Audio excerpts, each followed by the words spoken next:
Good morning student. आज हम फिर से एक नया टॉपिक डिस्कस करने वाले हैं और आज का जो टॉपिक है वो टॉपिक हमारे केमिस्ट्री का है। यानी आज हम जो अम्ल और क्षार है उसकी जो विशेषताएं हैं उनके बारे में आज हम डिस्कस करने वाले हैं। यानी जो अम्ल और क्षार की जो परिभाषाएं हैं, कैसे परिभाषाएं होती है, इसकी जनरली हमने देखा है कि 2-2, 3-3 यानी 3 इसकी परिभाषा है। तो किस तरह से हम परिभाषा को हम परिभाषित करते हैं कि कौन सा किस तरीके से अम्ल होगा या क्षार होगा, उसके बारे में आज हम पढ़ने वाले हैं। और आज का जो टॉपिक है वो चाहे कंपटीशन लेवल के हिसाब से या फिर जैसे कि 10th 12th के हिसाब से बहुत ही ज़्यादा इम्पोर्टेंट टॉपिक है। क्लास 11th हो चाहे क्लास 12th हो, इसमें से क्वेश्चन है वो आता है और कंपटीशन में भी क्वेश्चन आता है। तो इसलिए आज हम अम्ल और क्षार के बारे में डिस्कस करने वाले हैं। और स्टूडेंट, यदि आपने अभी तक हमारे चैनल को सब्सक्राइब नहीं किया है तो हमारे चैनल को भी आप सब्सक्राइब कीजिएगा, जिससे कि जैसे ही हम कोई नया वीडियो डालें वो आपको उसका नोटिफिकेशन मिल जाए। ठीक है फ्रेंड्स, आइए अब हम डिस्कस करते हैं और हम अम्ल और क्षार के बारे में हम पढ़ते हैं कि कैसे उसकी परिभाषा दी गई है। तो स्टूडेंट, हमने देखा है कि जो अम्ल और क्षार है उसकी 3 परिभाषा दी गई है। पहली जो परिभाषा है वो दी गई थी सबसे पहले अरहेनियस के द्वारा। उसके बाद में जो दूसरी परिभाषा है वो दी गई थी ब्रोस्टेड-लोरी के अनुसार। तीसरी जो परिभाषा है वो दी गई थी लुईस के अनुसार। अब तीनों में क्या अंतर है? तीनों ही अम्ल और क्षार की परिभाषा है, लेकिन सब परिभाषा जो थी उनमें कुछ न कुछ कमियां थी, तो उसके अकॉर्डिंग नई नई है वो परिभाषा आती गई। तो सबसे पहले जो परिभाषा है हम उसके बारे में डिस्कस करते हैं। सबसे पहली परिभाषा है वो है अरहेनियस के अनुसार। अरहेनियस के अनुसार, अरहेनियस के अनुसार सबसे पहली जो परिभाषा है वो हम किसके अनुसार देने वाले हैं कि अरहेनियस के अनुसार। तो इसमें है कि अम्ल, यानी अरहेनियस के अनुसार किसको अम्ल कहा गया है। तो इसमें यह है कि जो जलीय विलयन में ऐसे यौगिक जो जलीय विलयन में क्या देते हैं, H+ आयन देते हैं। ऐसे यौगिक जो जलीय विलयन में H+ आयन देते हैं उनको हम क्या बोलते हैं? उसको हम अम्ल बोलते हैं। जो जलीय विलयन में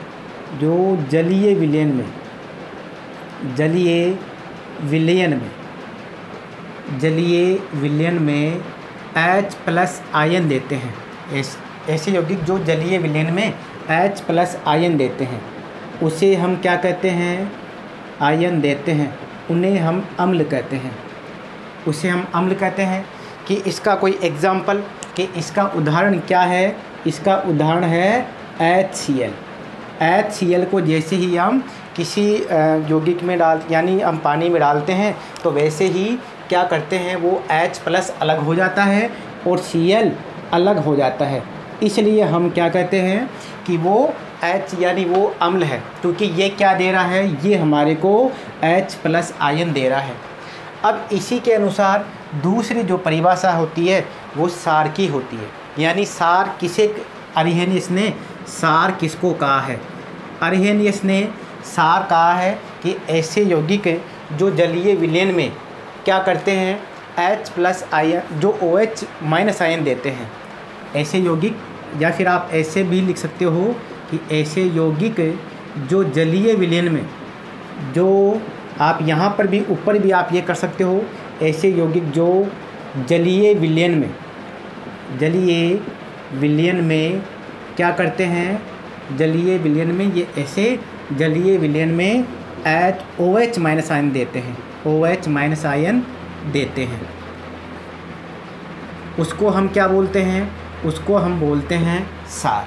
उसको हम क्षार कहेंगे कि सर इसका कोई उदाहरण, इसका उदाहरण है NaOH। NaOH को जैसे ही हम पानी में डालते हैं वैसे ही Na+ अलग हो जाता है और OH- आयन अलग हो जाता है, तो दोनों अलग अलग हो गए।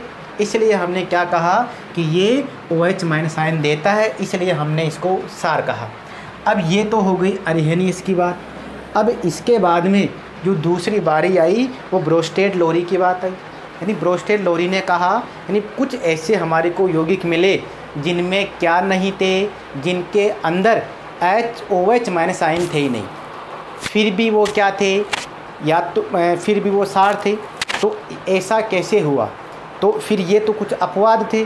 तो इसलिए फिर ब्रोस्टेड लोरी ने कुछ नहीं परिभाषा दी। क्यों दी, इस बात को ध्यान में रखिएगा, क्योंकि बहुत सारे ऐसे यौगिक थे जिनमें OH माइनस आयन नहीं था, OH माइनस आयन नहीं था, फिर भी क्या थे, फिर भी वो सार थे। तो ऐसा कैसे हुआ? फिर ब्रोस्टेड लोरी ने एक नई परिभाषा दी। क्या थी वो? तो सबसे पहले हमने लिखा ब्रोस्टेड लोरी ने सबसे पहले परिभाषा दी, और वो परिभाषा में सबसे पहले अम्ल के बारे में हम बात करने वाले हैं कि इसने अम्ल किसको कहा। इसने अम्ल कहा कि जो H+ आयन देते हैं, जो H+ आयन देते हैं, इन्होंने क्या कहा कि जो ऐसे यौगिक, आप ये भी कह सकते हो कि ऐसे यौगिक, या नहीं भी लिखो तो भी चल जाएगा, ऐसे यौगिक जो, और इन्होंने क्या किया, जो जलीय विलयन हटा दिया, यानी कोई ज़रूरी नहीं कि जल में ही दे, कहीं पर भी दें तो वो क्या होगा, वो भी ब्रोस्टेड लोरी को फॉलो करेगा। तो ऐसे यौगिक जो क्या करे, H+ आयन, या फिर आप इसको ऐसे भी कह सकते हैं कि प्रोटॉन दे, या तो आप H+ आयन कह दीजिए, या फिर प्रोटॉन देते हैं, उसे क्या कहते हैं, उसे हम अम्ल कहते हैं। ठीक है, उसे हम अम्ल कहते हैं। ये आपको ध्यान कि इसका कोई उदाहरण, तो इसका उदाहरण तो HCl भी हो सकता है, जैसा कि हमने पहले ऊपर पढ़ा है। इसमें तो कोई दिक्कत ही नहीं थी भाई, इसमें तो कोई दिक्कत ही नहीं थी ना, क्योंकि ये तो ऊपर वाले को ही फॉलो कर रहा था, क्योंकि प्रॉब्लम तो आई थी सार में। तो अब यहाँ पर हम देखते हैं कि सार किसने कहा था।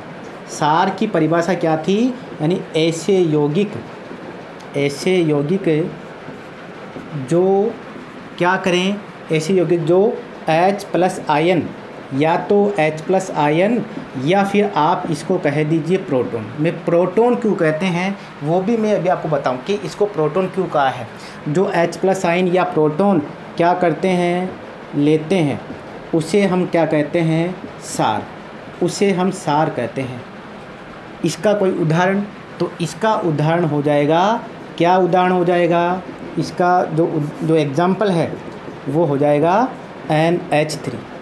अब ऐसा क्यों, क्योंकि जो NH3 है वो H2O के साथ में रिएक्शन करता है, अभिक्रिया करता है, और क्या बना लेता है, NH4+ और OH-, यानी इसने एक H+ आयन इससे ले लिया है, इसने लिया है, इसलिए ये क्या हो गया, जो लेता है वो तो क्या होते हैं, सार। तो ये इसने लिया है, इसलिए ये तो हो गया सार, और इसने दिया है, इसलिए ये क्या हो गया, अम्ल। तो ये आपको ध्यान में रखना है। और यहाँ पर H2O क्या है, एक अम्ल है। अब यहाँ पर तो इसमें भी फिर आगे जाकर, हाँ, वो प्रोटॉन के बारे में बताने वाला था। प्रोटॉन इसको क्यों कहा है, क्योंकि H क्या है, एक हाइड्रोजन का परमाणु है, इसमें एक तो है इलेक्ट्रॉन और एक है प्रोटॉन। अब H+ आपने लिखा, इसका मतलब इसमें से एक इलेक्ट्रॉन जा चुका है। जब इलेक्ट्रॉन जा चुका है तो इसमें सिर्फ क्या रहा, सिर्फ एक प्रोटॉन ही रहा, इसलिए हमने इसको क्या कह दिया कि ये क्या है, एक प्रोटॉन है, और इसलिए हमने यहाँ पर प्रोटॉन भी लिखा है। Clear friends? तो ऐसा इसकी वजह से इसको प्रोटॉन कहा है। तो आप H+ आयन, कहीं पर H+ आयन लिखा हुआ मिलेगा, कहीं पर प्रोटॉन लिखा हुआ मिलेगा। अब हमारी तीसरी जो परिभाषा है, यानी कुछ ऐसे हमारे को यौगिक में मिले, यहाँ पर भी आप ऐसे ही लिख लीजिएगा कि यहाँ पर भी यौगिक ही लिख लीजिएगा। कुछ ऐसे यौगिक थे जिन्होंने क्या किया, यानी OH आयन वो दे नहीं दे रहे हैं, न ले रहे हैं, फिर भी वो अम्ल और सार हैं। तो ऐसा कैसे हुआ? फिर क्या किया गया, एक और नया साइंटिस्ट आया जिसका नाम क्या है, जिसका नाम है लुईस। जिसका नाम क्या है, लुईस बेस थ्योरी के नाम से हम जानते हैं, यानी लुईस एसिड या लुईस बेस के नाम से भी हम आगे जानेंगे। मैं बताऊंगा कैसे हम उनको नाम देते हैं। अब इन्होंने क्या कहा कि ऐसे यौगिक जो क्या करते हैं, जो इलेक्ट्रॉन युग्म, ऐसे यौगिक जो इलेक्ट्रॉन युग्म इलेक्ट्रॉन युग्म देते हैं, जो इलेक्ट्रॉन युग्म देते हैं उनको तो हम कहते हैं इलेक्ट्रॉन युग्म देते हैं, या फिर मुक्त रहते हैं। जिनके पास में मुक्त रहेंगे वही तो देंगे। तो भाई जिनके पास में कोई इलेक्ट्रॉन युग्म मुक्त ही नहीं रहेगा, फ्री ही नहीं रहेगा, वो कहाँ से इलेक्ट्रॉन युग्म देंगे। तो ऐसे क्योंकि जो इलेक्ट्रॉन युग्म देते हैं या जिनके पास में मुक्त रहेंगे या मुक्त हैं, वो क्या होते हैं, वो लुईस अम्ल होते हैं। यहाँ पर हमने क्या कहा, वो क्या करते हैं, लुईस युग्म देते हैं, वो सार होते हैं, सार होते हैं। यहाँ पर क्या होगा, यहाँ पर देने वाले सार होते हैं। अब यहाँ पर भी थोड़ा आप सार को यहाँ पर लिख लीजिएगा जिससे कि प्रॉब्लम नहीं आए, ठीक है, ये एरो ऐसे करके। अब इसका उदाहरण हम लेते हैं। इसका जो उदाहरण है वो क्या है, NH3। इसका उदाहरण हमने ले लिया NH3 कि सर ये कैसे इलेक्ट्रॉन युग्म देता है। तो इसके लिए हम क्या करते हैं, देखिए सबसे पहले NH3 है तो N को यहाँ पर लिखिए और H को यहाँ पर इसके चारों तरफ आप लिख दीजिए। ये हमने ऐसे लिखा। अब यहाँ पर आपको क्या करना है, इन सभी के जो बाहरी कोश में इलेक्ट्रॉन हैं उनको आप लिख लीजिए। कितने बाहरी इलेक्ट्रॉन हैं, इनके हो गए 3। भाई एक हाइड्रोजन के पास में 1 रहता है बाहरी कोश में, और इनके पास में कितने रहते हैं, यहाँ पर नाइट्रोजन के पास में 7 रहते हैं। तो यहाँ पर टोटल 7 के थोड़ी 5 रहते हैं, 5 रहते हैं। तो टोटल कितने हो गए, टोटल यहाँ पर 8 इलेक्ट्रॉन हो गए। तो ये टोटल इनके यानी बाहरी संयोजकता इलेक्ट्रॉन हो गई। इनको हम संयोजकता इलेक्ट्रॉन भी कहते हैं जो बाहरी कोश में रहते हैं। अब हमने यहाँ पर क्या किया, इस हाइड्रोजन को सबसे पहले इसको 1 इलेक्ट्रॉन दिया, इसको 1 इलेक्ट्रॉन दिया, इसको 1 इलेक्ट्रॉन दिया। इनके बाहरी कोश के इलेक्ट्रॉन को हमने ऐसे रख दिया। इसके पास में थे 5 इलेक्ट्रॉन, तो हमने क्या किया, ऐसे 5 इलेक्ट्रॉन को ऐसे बता दिया। भाई इनके पास में 1 है, इनके पास में 1 है। इन दोनों ने क्या कर लिया, यहाँ पर ऐसे बंद बना लिया, और इन दोनों ने भी बंद बना लिया, और इन दोनों ने भी यहाँ पर बंद बना लिया।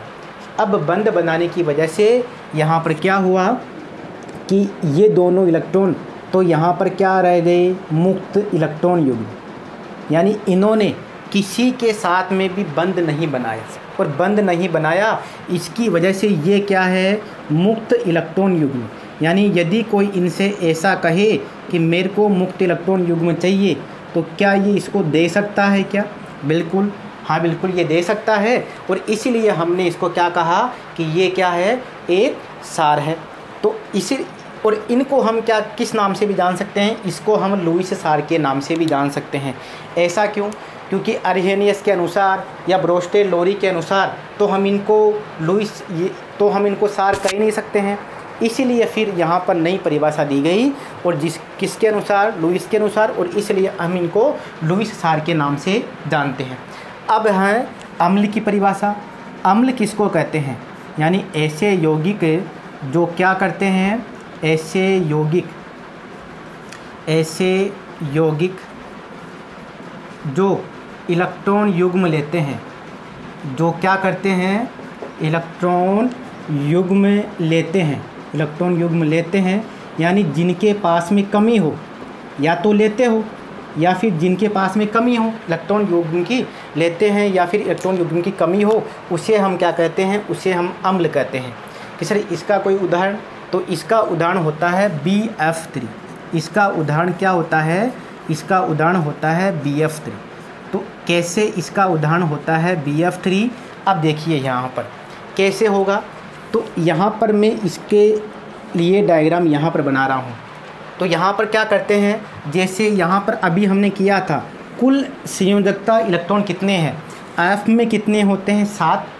तो 7 तिया 21, यानी 7 गुणा 3 प्लस इसमें कितने होते हैं यहाँ पर, यानी बोरोन में कितने होते हैं, बोरोन का होता है 5, इसलिए इसमें 5 इलेक्ट्रॉन होते हैं। 7 यहाँ पर 5 इसका परमाणु क्रमांक होता है। तो इसके संयोजकता कोश में कितने इलेक्ट्रॉन होंगे, 3। तो यहाँ पर हो जाएंगे, तो कुल कितने इलेक्ट्रॉन हो गए, कुल इलेक्ट्रॉन हो गए यहाँ पर 24 इलेक्ट्रॉन, कुल 24 इलेक्ट्रॉन हो गए। अब यहाँ पर हम इनका एक बार डायग्राम बनाते हैं, उसकी से ही हमारे को पता चलेगा कि ये इलेक्ट्रॉन की कमी है या नहीं है। कैसे देखिएगा, सबसे पहले हमने यहाँ पर B को रखा, फिर हमने यहाँ पर रखा F को रखा। यहाँ पर क्या करते हैं कि एक एक इलेक्ट्रॉन को इनके पास में हमने ऐसे रख दिया, क्योंकि सभी के बीच में एक एकल बंध तो होगा ही होगा, इसलिए हमने सभी के बीच में ऐसे हमने रख दिया। अब हम क्या करते हैं, यहाँ पर कितने इलेक्ट्रॉन हो गए, देखो टोटल इलेक्ट्रॉन थे 24, टोटल 24 इलेक्ट्रॉन थे। उसमें से यहाँ पर एक इलेक्ट्रॉन यहाँ रखा, एक यहाँ और 3 इलेक्ट्रॉन हमने यहाँ पर रखे।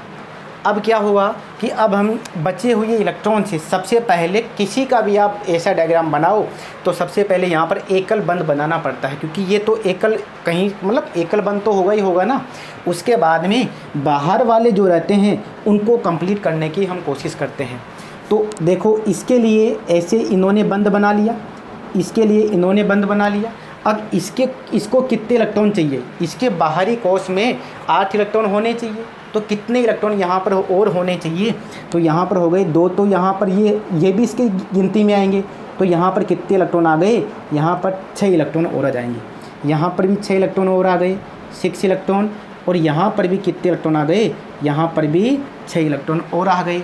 अब हम यहाँ पर इनको यदि गिनती करके देखते हैं तो यहाँ पर पूरे 24 इलेक्ट्रॉन हो गए। अब यहाँ पर हमने देखा कि 24 इलेक्ट्रॉन हो गए। अब यहाँ पर तो इसके पास में देखिए इसकी संयुक्तता पूरी कंप्लीट हो गई, क्योंकि इसके आउटरमोस्ट यानी बाहर वाले सेल में कितने चाहिए, बाहर वाले कक्षक में 8 इलेक्ट्रॉन होने चाहिए, तो 8 हो गए, 8 हो गए, 8 हो गए। लेकिन इसके बाहरी कोश में कितने इलेक्ट्रॉन हो गए, यहाँ पर देखिए 2, इसके इस बोरोन के पास में 8 इलेक्ट्रॉन होने चाहिए बाहरी कोश में, तो 2 तो ये हो गए, 2 यहाँ पर हो गए और 2 यहाँ पर हो गए। तो कितने इलेक्ट्रॉन रहे यहाँ पर कुल 6 इलेक्ट्रॉन ही रहे। इसको पूरा फुलफिल होने के लिए तो यहाँ पर कितने इलेक्ट्रॉन चाहिए, यहाँ पर पूरा भरने के लिए यहाँ पर 8 इलेक्ट्रॉन चाहिए। तो इसके पास में 1 इलेक्ट्रॉन युग्म की कमी है, तो यदि कोई देता है तो ये ले लेगा, नहीं देगा तो कैसे ले लेगा। तो इसलिए इसके पास में कमी है या फिर ये 1 इलेक्ट्रॉन युग्म लेगा। इसीलिए ये क्या करते हैं, जो इलेक्ट्रॉन युग्म लेते हैं, इसीलिए हमने इनको क्या कहा है, इसलिए हमने इनको अम्ल कहा है। ठीक है, तो अब आप इस तरीके से हमने ये पूरा पढ़ लिया है। और यहाँ पर अभी जैसे अभी तक आपने यदि हमारे चैनल को सब्सक्राइब नहीं किया है तो आप हमारे चैनल को सब्सक्राइब कीजिएगा, जिससे कि यदि कोई टॉपिक हम जैसे ही अपलोड करते हैं उसके बारे में आपको नोटिफिकेशन मिल जाए। ठीक है फ्रेंड्स।